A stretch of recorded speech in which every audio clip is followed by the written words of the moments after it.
See. All right, let's wrap that one up. Great episode. Randall's bad. They're getting married. On to 7.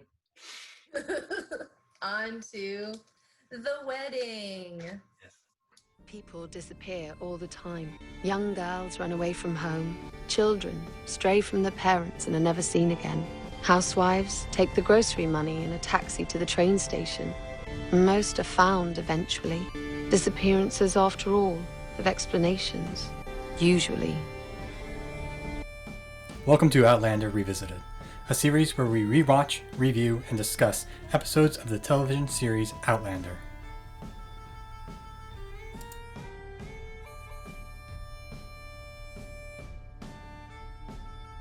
Season 1, Episode 7, The Wedding. This is a short synopsis. Claire and Jamie marry to protect her from Randall and try to get to know each other better afterwards to make the consummation less awkward. They realize their feelings for each other, but Claire is still torn thinking about Frank.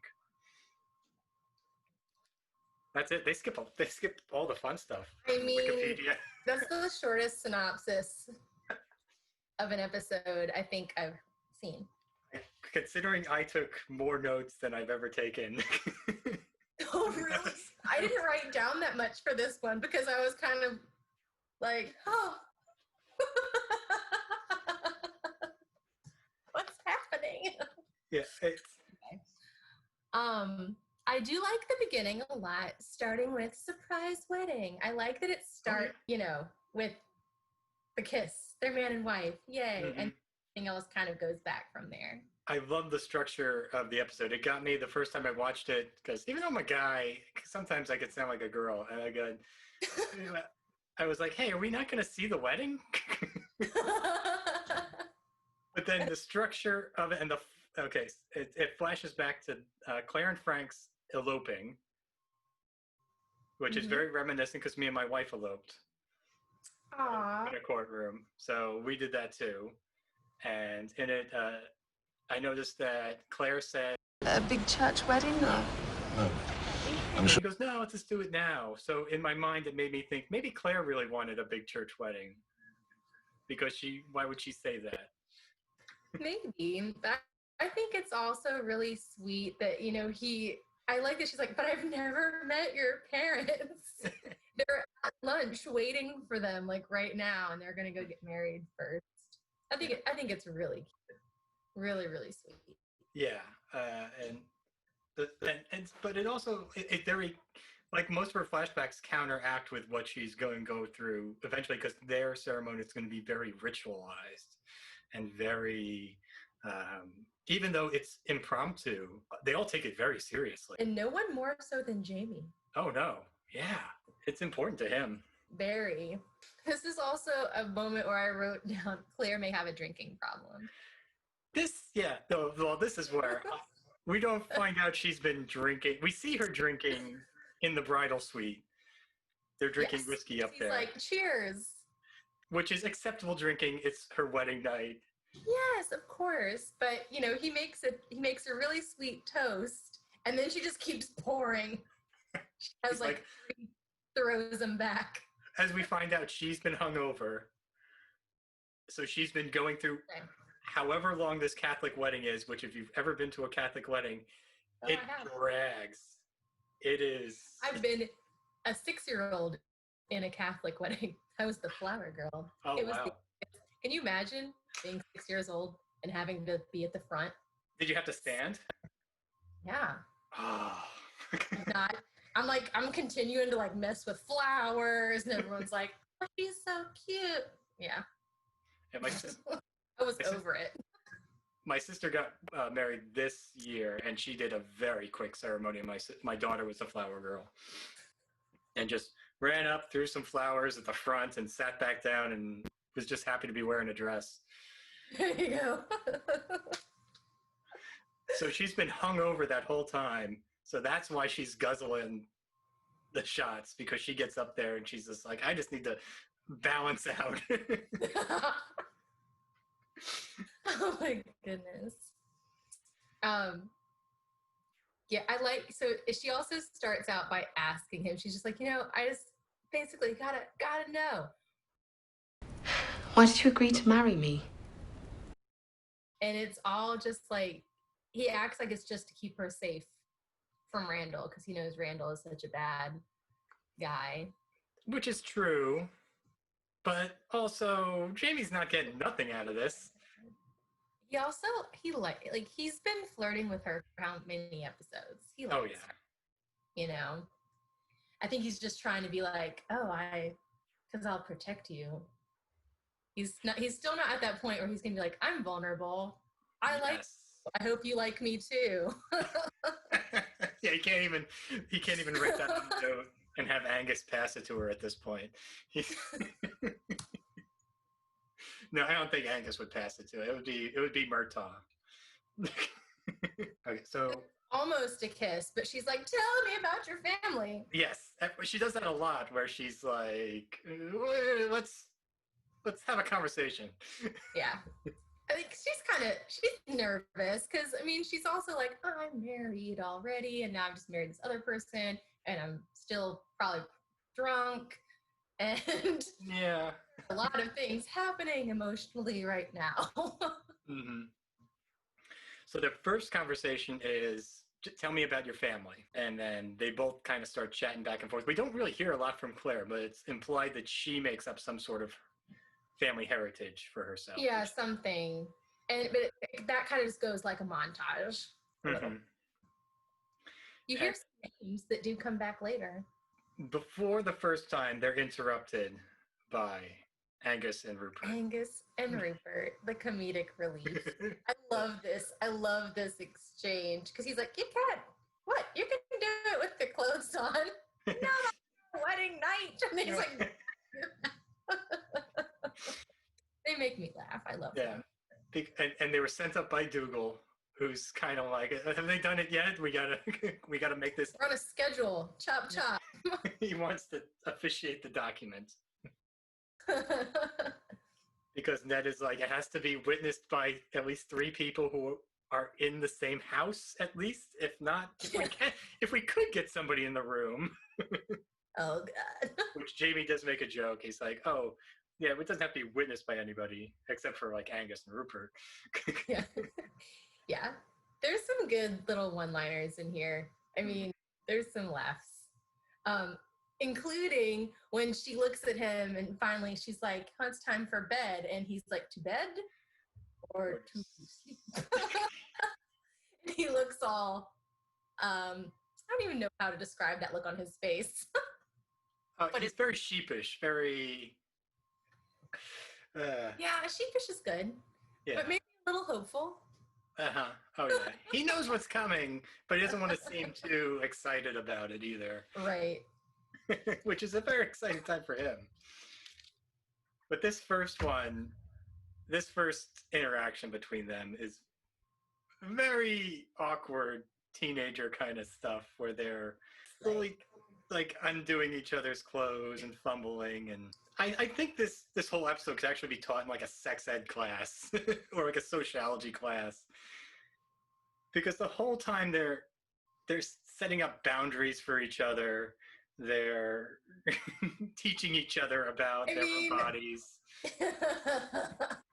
I don't know. I think that whole scene is like very like, whoa, and then it's kind of anticlimactic. Oh yeah. You always super realistic. You always throw out the first pancake. That's what I say. So the first one's always going to be a mess. Just get it over with. Let's get on with our night. Yeah, this is what I like to call the most realistic. So if Jamie being a virgin is the least realistic thing in this show, that first sex scene is like the most realistic thing in this show. It really is. And like... she even kind of throws him a little bit of a confidence booster that she's like, oh, hey, you're actually a good kisser for a virgin. I was a virgin. No, monk. Which, you know, I don't know, maybe she was just being nice to you. And he just kind of took it as like, yeah, I'm pretty good, huh? Look at me. I know what I'm doing. And then, of course, it ends with him going, I know. Face. I thought you must do it the back way, you know, like Like horses, again. Oh God, that was funny too. Which I guess back in the day, all you got is animals around. You don't have the internet. So the imagination can only do so much. Yeah. Well, yes, it's cute though. Like it's kind of sweet. Oh yeah, it's it's because she's sweet to him. He's like, oh, that was fun. I enjoyed myself. Yeah. Then they have the conversation of Murtaugh said women don't enjoy it as much. That made me go sad for anyone who's been dating Murtaugh. All of them. All of them. Yeah, because they were all like, "Oh yeah, doing something right." Oh my goodness. Anyway. Okay, then she's hungry. She's trying to make him feel better. Yeah. Like she's like, I liked it. I liked it. Like, But admitting she enjoyed it makes her feel bad because maybe she did enjoy it and now she feels bad for Frank. Yeah. I just like a little bit. But I also like that's a very relatable moment. Like reassuring someone, no, I I did like it, Jamie.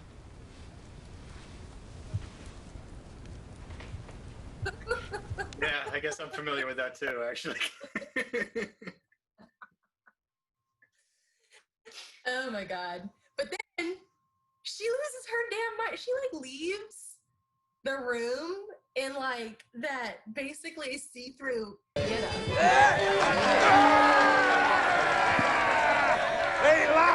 downstairs like that. She was about to, and he stopped her. Oh, right. Right.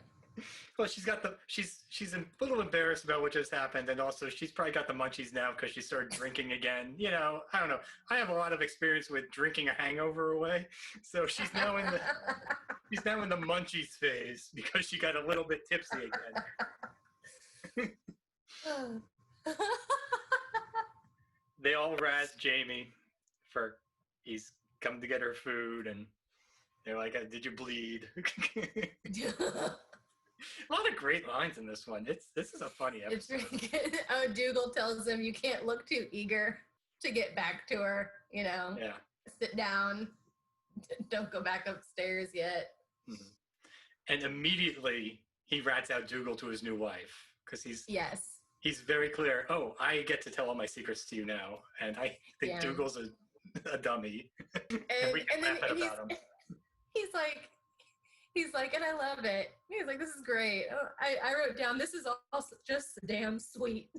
He's so cute. He's so excited. Like, yeah, he's got like a best friend. He just got laid. Everything's.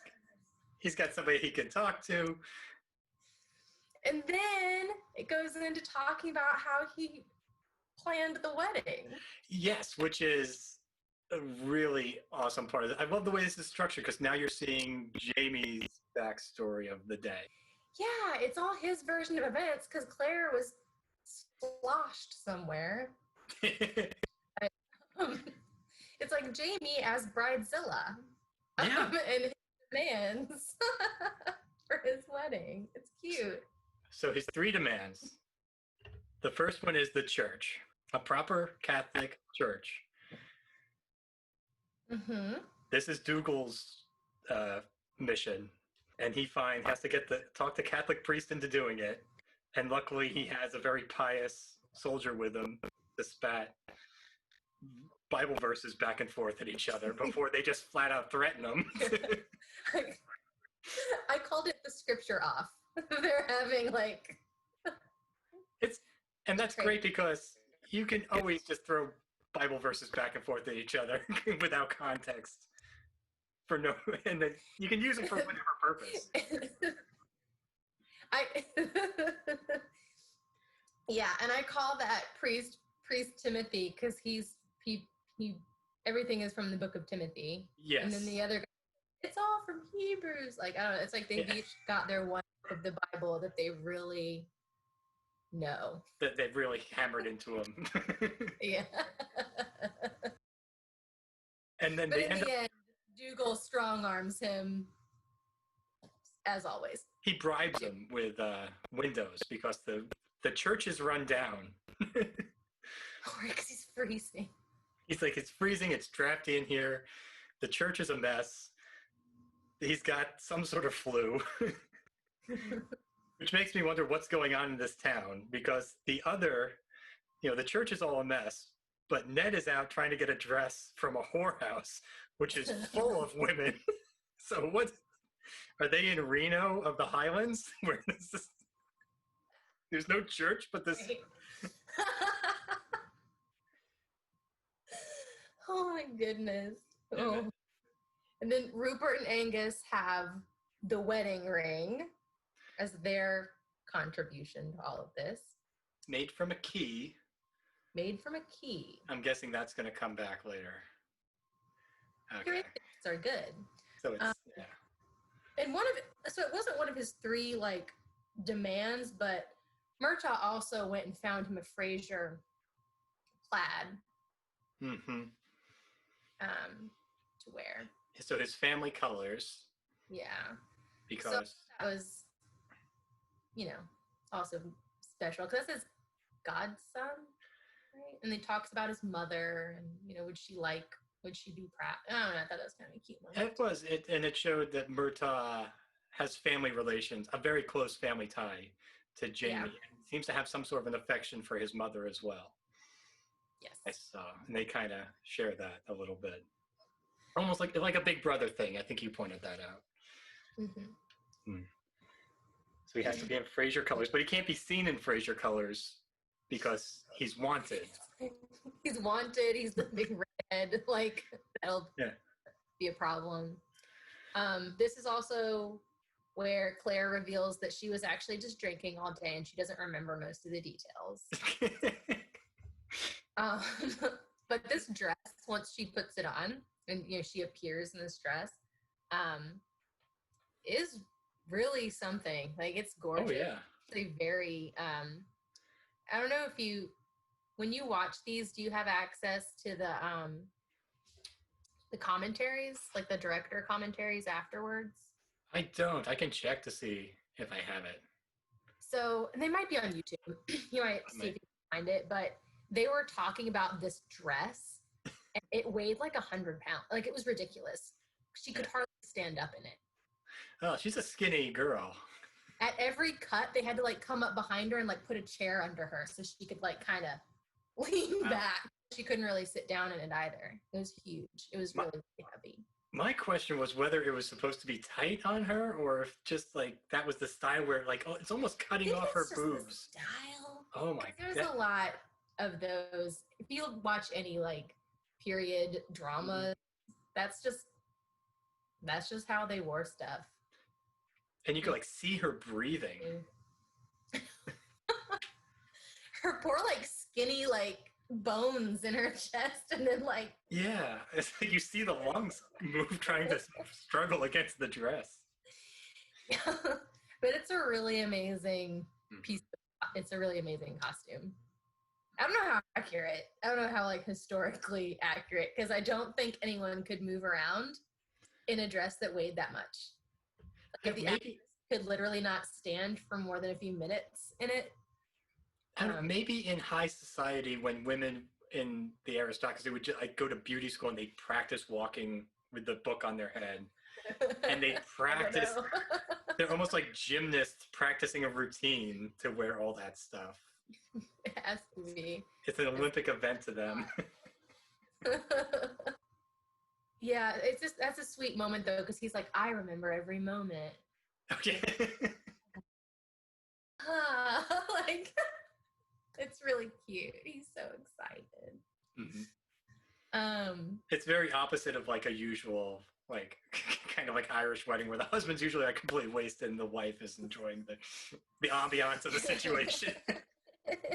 So I do also really like when she's like, wait, I can't marry you. And you think, oh my God, is she going to say, he's like, something about her husband, or I'm a time traveler. And it's just, I don't know your name. Yeah, that's She, all very like, sweet. introduces her, sticks out her hand, like he's gonna shake it. Mm-hmm. Hey, she's so drunk. Also, her name is my name backwards. Her name is your name backwards? Yeah, so she's Claire Elizabeth Beecham. Claire Elizabeth Beecham. Oh. Elizabeth Claire. Oh, look at that. It was like, it's a great combo. I don't know, I get a kick out of that. Just because. Yeah, just having those connections. Oh man, I did notice, and I wondered if he puts the ring on her right hand though. Oh. He didn't put it on the left.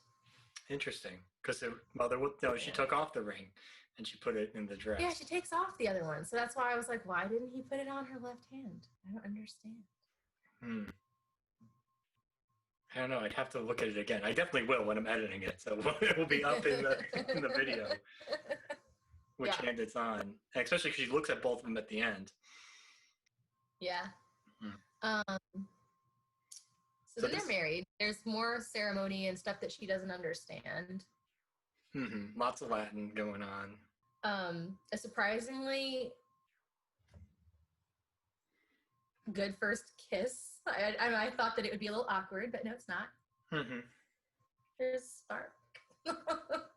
And then it goes into more very sexy time. Yeah, they kind of, like, again, they're establishing boundaries, getting to know each other. You go first, I go my turn. Yeah. It's interesting, like, because this is one of the 3 sex scenes we get in this episode. There's 3. Which is... There's, like, awkward first time, then... very sensual, like their mouths are all over each other. Then there's, like, the very, like, passionate whatever, and then the third is, like, this crazy, intimate, maintaining eye contact the entire time. It's almost like the 3 kinds of sex you have, which is there's right. It's especially like all in one episode. It's to get it out of the way. Journey. We got stuff to do today.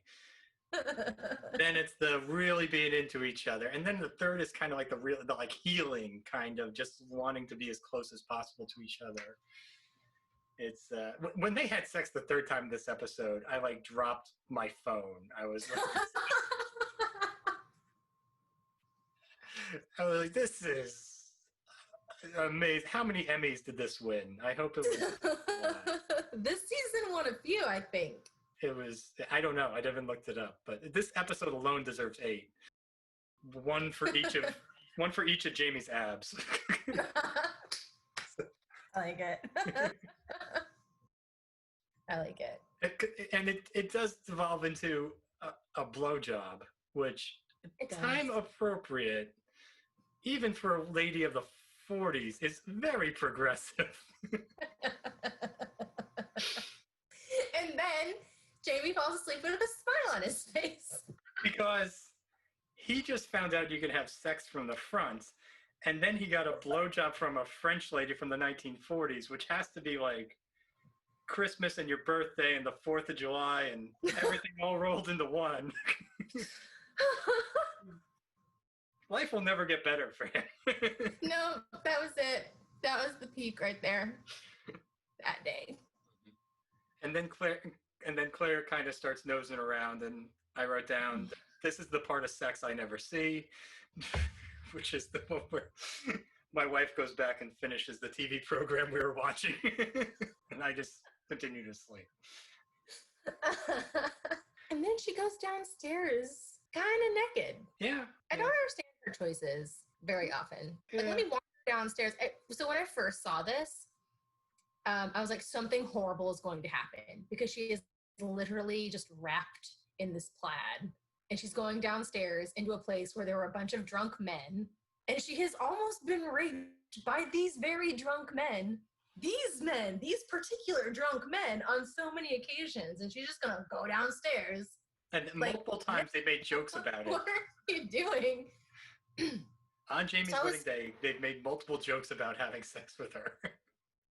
No. So, Yeah, the first time I saw it, I was really scared. I was like, no, something terrible is going to happen. But it's just Dougal. Being a creepo. Again, creeping on her, which is kind of, I guess he's already got his own thing going on, but he's been flirting with her throughout these episodes too. Yeah, there's a definite theme. Mm-hmm. Dougal is into Claire. Yeah, but as a side piece, not the main dish. He doesn't want to marry her. No. But he wants her close enough. And he just wants to every now and then kind of thing. Yeah. Which she puts down right away. He goes, no, that's not happening. Jamie's wife. Yes, because it's almost like he's like, oh, I did this for you. He makes Jamie say thank you for this gift that he's given him. And Jamie does very nicely say thank you, heartfully. And then she asks Claire the same thing. You should thank me for this gift I just given you. And she turns around and thanks Rupert. Such a jolly man. He's like, oh, did you like it? Happy. and then Dougal's like, go water the horses. Punches him in the face. What was that for? Punches him in the face. Because he got a kind word. Yes. Very, very, it's got some toxic masculinity brewing in Dougal, too. Yeah, there's a lot of, I would say toxic masculinity is a big theme for Dougal, for Randall, mainly those two. Yeah. But those are the two key.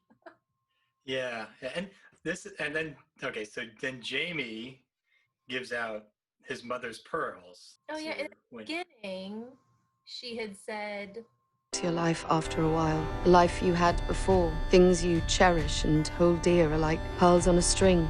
Cut the knot, they scatter across the floor, rolling into dark corners never to be found again. So you move on, and eventually you forget what the pearls even looked like. At least you try. kind of tie into the, Oh. yeah. But this is what made me kind of think that, Jamie's got some hang-ups with his mother a little bit. He's a little bit of a... I don't know the story about the mother. I'm assuming she's dead, but it seems like he's a little bit of a mama's boy. I mean, I don't know about Scott. I'm not Scottish, but my family is Irish, and I know that is not the same thing at all, but they're all a bunch of mama's boys. Oh, okay. I mean, it's very, they're all a bunch of mama's boys. That's how it is. That's your mom. They have sex. They have sex a third time. Like the super intimate sex happens. Mm-hmm. And then in the morning, they're like all, adorable. Like, we're a couple now. And then she like drops the ring and it goes flying, and the look on her face when she puts them on either hand, and it's just like this, oh no. What do I do? Because I think that's the moment where she realizes I have actual feelings. I've caught feelings for this dude, and I've married him. And what do I do now? With this other, because she almost loses the ring, which makes her think of losing Frank. And she realizes she doesn't want to lose that. Yeah. And I really do think that this was all happening because, it's like the momentum is going, this ball is rolling, and there's nothing she can do to stop it. But I don't think that she intended that she was actually going to care about him. And I think that they've definitely connected, and she does care about him. And he cares about her. So now she's like, oh, God. What have I done now? Crap. Oh, wait, we need Great Scott. Oh, is it Jamie? No, it's Claire. Of course. Now she's a Scott. It's her first episode as a Scott. Okay, sorry. It's her first day as a Scott. Mm-hmm. She spent the whole day drunk.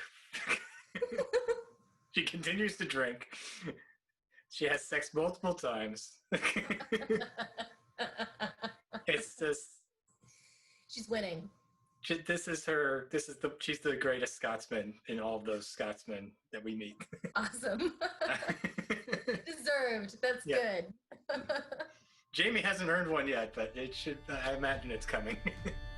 I knew in my heart I was no longer in the 20th century. Thank you for watching. If you enjoyed, please leave a like and subscribe to see future episodes. A special thank you to all of my guests. And if you would like to be a guest yourself on a future episode, please leave a comment telling me what your favorite episode of the series is, and I will direct message you. Again, thank you for watching.